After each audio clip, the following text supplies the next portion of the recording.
Россия и Китай наложили вето на прекращение огня в Сирии. В Совете Безопасности ООН предложили установить 7-дневное перемирие в сирийском Алеппо. Россия уже в 6-й раз ветировала резолюцию Совета Безопасности ООН с начала гражданской войны в Сирии, которая длится с 2011 года. Для Китая это стало 5-м применением права вето при голосовании по резолюции, направленной на прекращение кровопролития в Сирии.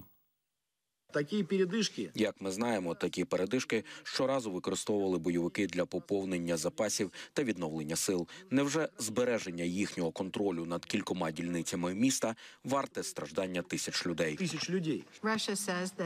Росія каже, що була близькою до угоди зі Сполученими Штатами щодо певного розв'язання становища на сході Алеппо, і що ця резолюція заважає цим перемовам. Це вигадане алібі. Ми не досягли прориву, бо Росія більше зосереджена на збереженні своїх військових здобутків, ніж на допомозі цивільним в Алеппо.